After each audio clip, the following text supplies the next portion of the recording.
ও মা, এখানে দেখো বাজার করে রাখা আছে ডাঁটা, বেগুন, লোটে শাক, এই যে লোটে শাক, আদা, কাঁচা লঙ্কা, আলু, আর মুগ ডাল আছে, চাল আছে, পটল আছে, আর এখানে ফল কিছু কিছু আছে। তো এগুলো একটু মা, গাজর আছে, বেগুন আছে, তুমি একটু কেটে দাও। কেটেছো মা? হ্যাঁ, এই দেখো, এটা শাক কাটলাম জগন্নাথ দেবের। জগন্নাথ দেব পছন্দ করেন বলে শাকটা কাটলাম। আচ্ছা। আর এই দেখো সবজি তরকারি, ডাঁটা। আচ্ছা। হ্যাঁ, ও ভোগ রান্নার জন্য কেটে রেখেছো তো? হ্যাঁ হ্যাঁ। আচ্ছা। এখানে আছে একটা বেগুন, বেগুন, পটল, আচ্ছা, কুমড়ো, আর গাজর, আর বরবটি। আচ্ছা। আর ডাঁটা দিয়ে একটা লাবড়া তরকারি হবে। হ্যাঁ, আর লোটের শাক কেটে রেখেছি, এটা ভাজবা। আচ্ছা। আর এটাতে কি আছে মা? কি কেটেছো? এটাতে আলু। বেগুন ভাজবা।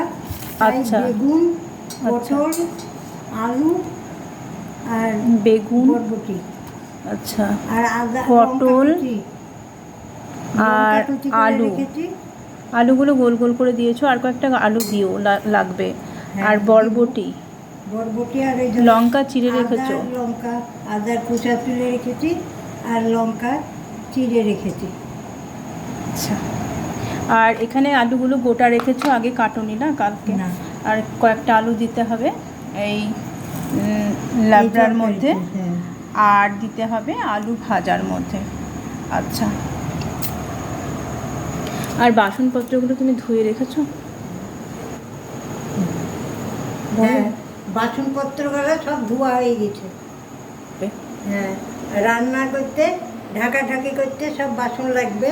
তাহলে কালকে নারকেল ফাটাতে হবে, হ্যাঁ। আর ফলগুলো ধুয়ে ফল কাটতে হবে, আর মরিদা মাখতে হবে, আর নারকেলটা সকালে ফাটাতে হবে। এই যে এখানে ঠাকুরটাকে ভালো করে মা বসিয়েছে, জগন্নাথ দেবজিকে, প্রভু জগন্নাথকে, আর নারায়ণকেও বসিয়ে দিয়েছি। কালকে কিন্তু খিচুড়ি হবে, তার জন্য মুগ ডাল, চাল আনা আছে, আর এখানে আছে ময়দা, আর এখানে আছে সুজি, সুজি করতে হবে। এখানে সমস্ত কিছু মশলা আছে। আচ্ছা, ধূপচিটা মা সাজিয়ে রেখেছে।